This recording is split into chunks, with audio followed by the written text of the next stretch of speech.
गायब होने वाला। मतलब? एक दिन ये सब छोड़ के कहीं दूर चले जाऊंगा,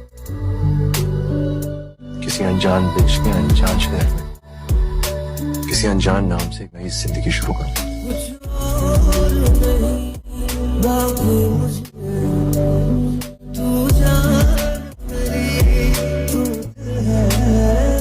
আসসালামু আলাইকুম ফ্রেন্ডস, স্ক্রিনে আপনারা যে ভিডিওটি দেখতে পাচ্ছেন এরকম ভিডিও টিকটকে ট্রেন্ডে রয়েছে।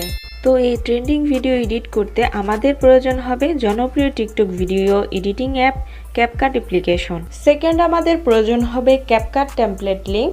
লিংকটি ভিডিও এর ডিসক্রিপশন বক্সে প্রোভাইড করা আছে। তো আপনারা সিম্পলি ডিসক্রিপশন বক্সটি ওপেন করবেন, দেন ডিসক্রিপশন বক্স থেকে এই টেমপ্লেট লিংকের উপরে একটি ক্লিক করবেন। অবশ্যই আপনাদের ফোনের নেট কানেকশনটি অন রাখবেন, দেন ওপেনে ক্লিক করবেন। এরপর আপনাদের সামনে এরকম একটি ইন্টারফেস চলে আসবে। তো এখানে ইউজ টেমপ্লেট ইন ক্যাপকাট এখানে ক্লিক করবেন। এরপর ইউজ টেমপ্লেটে ক্লিক করবেন, দেন আপনাদের গ্যালারির ফাইলগুলো শো হবে। গ্যালারি থেকে আপনারা আপনাদের ফেভারিট একটি পিকচার সিলেক্ট করে নেবেন, দেন নিচে থাকা নেক্সট অপশনে ক্লিক করবেন। এখন টেমপ্লেটটিতে পিকচার অ্যাড করা কমপ্লিট। এখন আপনারা ভিডিও এর কর্নারে দেখতে পাচ্ছেন ক্যাপকাট ওয়াটারমার্কটি রয়েছে, আমরা এটি রিমুভ করে নিব। এরপর আপনারা এক্সপোর্টে ক্লিক করবেন, দেন এক্সপোর্ট উইদাউট ওয়াটারমার্কে ক্লিক করলে ভিডিওটি এক্সপোর্ট হয়ে যাবে। 100% এক্সপোর্ট হয়ে গেলে ভিডিওটি টিকটকে অটোমেটিকলি ওপেন হবে। এরপর টিকটক থেকে আপনারা ব্যাক করলে আপনাদের এই ভিডিওটি গ্যালারিতে সেভ হয়ে যাবে।